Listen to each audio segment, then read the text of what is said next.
Hier, si vous aviez interviewé les cordes à linge de mon quartier, elles auraient probablement déclaré être sous le choc, que c'est un coin tellement tranquille par ici, que jamais elles n'auraient pensé. Permettez-moi personnellement d'en douter. Faut pas croire tout ce qu'elles disent, c'est tête en l'air. Hier donc, mon ami Mouche s'était posé sur une corde à linge. Tandis qu'elle se frottait puis se refrottait les pattes en avant, qu'elle astiquait la centaine, le millier d'yeux qu'elle a autour de la tête avec celle du milieu, et puis qu'elle se lissait les ailes avec celle d'en arrière, une brise légère s'est mise à souffler.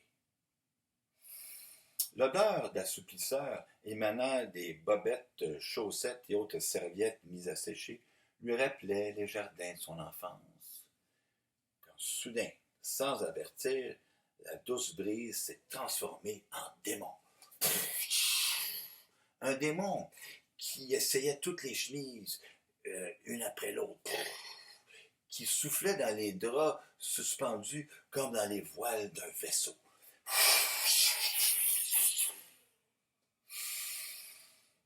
Je dois vous avertir tout de suite, Mouche n'est pas mon amie pour rien.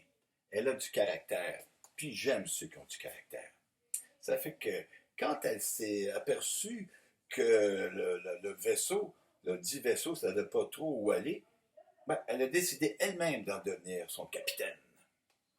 Je ne sais pas ce qu'avait mangé le capitaine ce matin-là, hein, puis je ne veux pas trop savoir non plus, mais tu pas tout à coup que le bâtiment s'arrache du sol, puis il commence à naviguer le long de la rue des inconnus. Puis, oups, il bifurque sur celle des connaissances. Il continue pour finalement s'arrêter au coin du boulevard des Amitiés. Stop! Mais c'était pas par manque d'envie de continuer. Non, les pantalons et puis les blousons à capuche sur la corde battent fièrement pavillon, hein, bien déterminés à poursuivre leur escapade. Non, c'est que la route est bloquée. Un barrage de gyrophares bleu, blanc, rouge balaie l'air. D'un coup d'aile, Mouche descend voir de quoi il en retourne. Et ce qu'elle apprend là suffit à débrancher leur poteau de téléphone toutes les autres cordes à linge du voisinage qui l'ont suivi.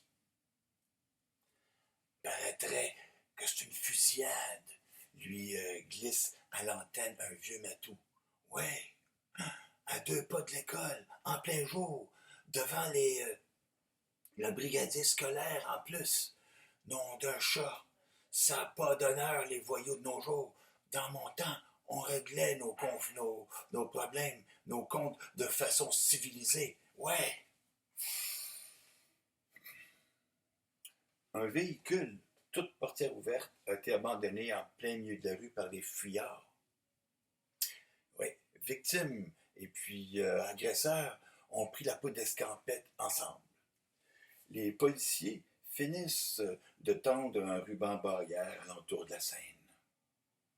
Mouche s'envole et va se poser sur le bandeau de plastique. Trop curieuse de savoir ce qui s'est passé, elle arpente de long en large, de large en long. Tout un caractère, je vous dis. Mais un museau, soudain, se pointe sur son chemin, humide, énorme.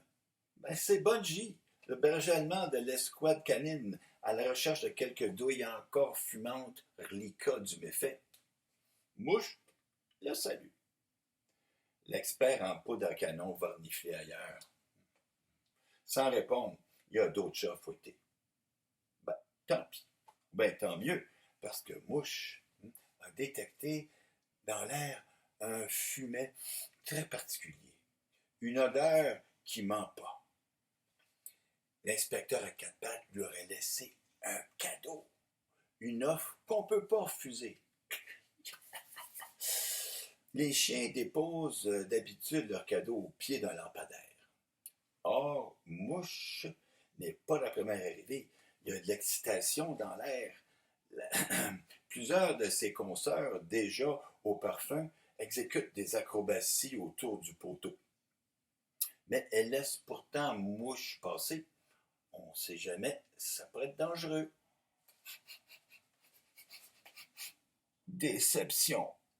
Les petites boules brunes sont en fait des écales de cacahuètes vides, aromatisées au patchouli par un spécialiste des farces et attrapes. Non loin de là, juché sur un banc public, Écureuil rit dans sa barbe. Quelle mouche a piqué mouche? Je ne sais pas. Elle n'a pas besoin de ça.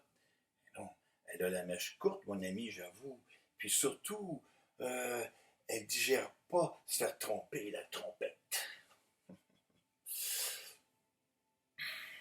Fait qu'elle plonge le regard de ses yeux composés, hein, comme autant de bombes atomiques prêtes à exploser dans celui d'écureuil.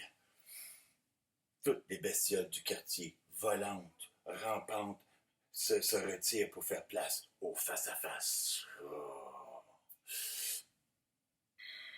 Écureuil, hein, notre farceur, avale sa pinotte de travers. Oui, baissant panache, il sautille hors de vue de l'autre côté de la rue. De l'autre côté de la rue, c'est la cour d'école, ça. Quelle idée que de construire une école à 2 pas d'un lieu de fusillade.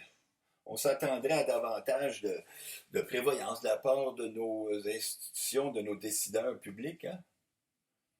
Mais au moins, la directrice de l'école, elle, est un petit peu plus prudente. Parce qu'elle a décrété que, même si c'est l'heure de la récré, personne sort. Personne. Ben, pas vraiment. Il y a quelqu'un. Ou plutôt, quelque chose que seuls les individus spéciaux comme vous et moi peuvent voir. C'est un fantôme. Une balançoire fantôme, plus exactement. Eh oui, comme il y en a une dans toutes les cours d'école. Il y a une rumeur. La rumeur veut que quiconque réussit à s'asseoir et à se balancer dessus pendant au moins 1 minute verra aussitôt apparaître un trésor.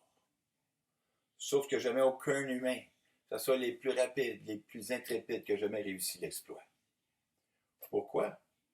Ben, elle disparaît aussitôt que notre pensée l'effleure-t-elle du doigt.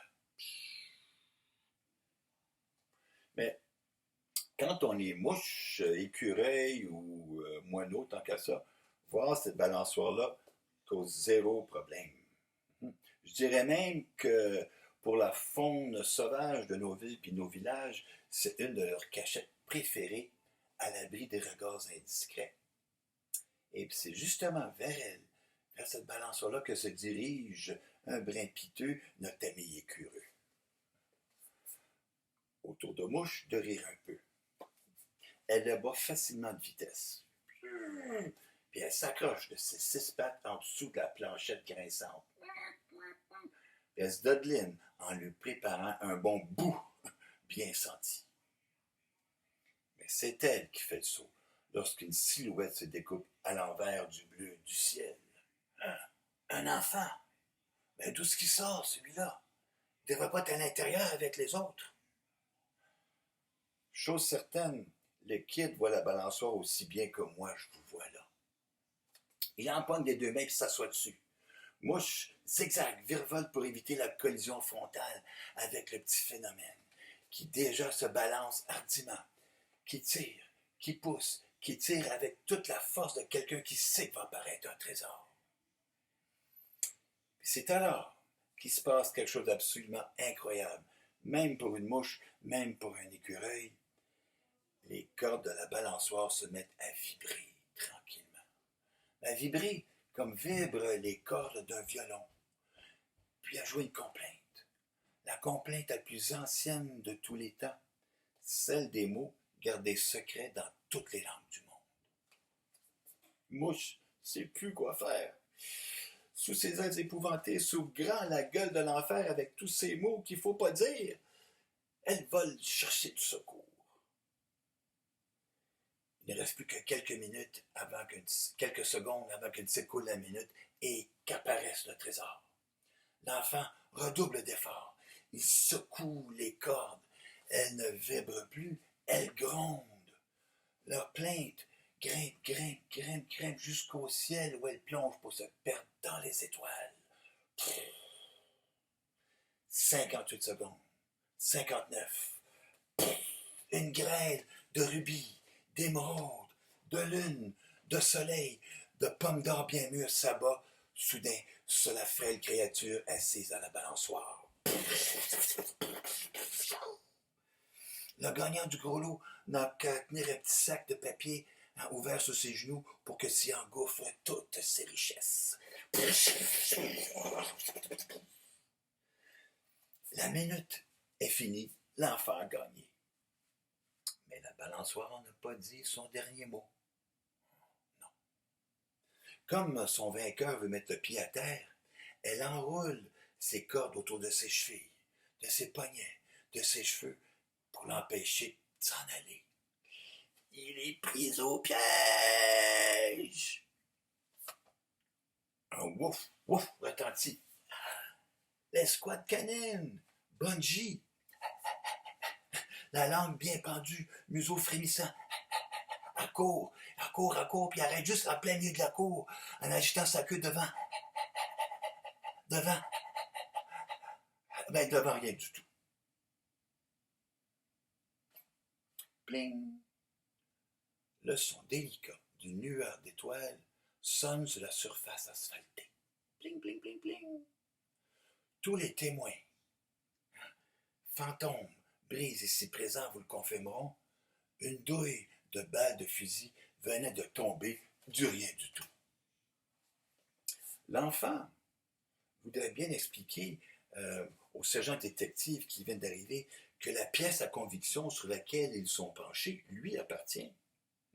Il a échappé de son sac de papier. Impossible. Non. La balançoire le retient solidement prisonnier de ses lianes. Mais entre vous et moi, elle a un petit peu raison, parce que si on l'avait aperçu, son protégé aurait été obligé de céder aux fins d'enquête le trésor qu'il avait si bien mérité. Elle préfère donc le laisser s'échapper par en arrière. Ni vu ni connu, il se faufile entre les autopatrouilles et monte dans le premier autobus, boulevard des Amitiés, qui passe. Ciao, bye.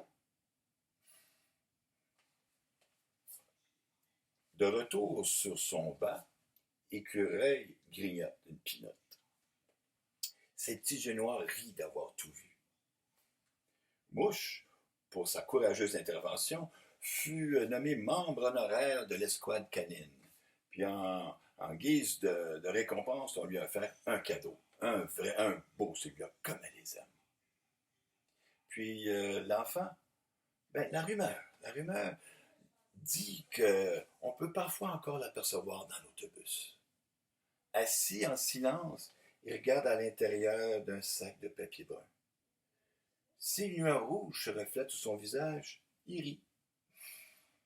Quand la lueur est bleue, il pleure. Elle n'est pas lui parler, parce que aussitôt, toutes les passagères puis tous les passagers verront leurs cheveux devenir automatiquement plus blancs que blanc. Blanc, blanc.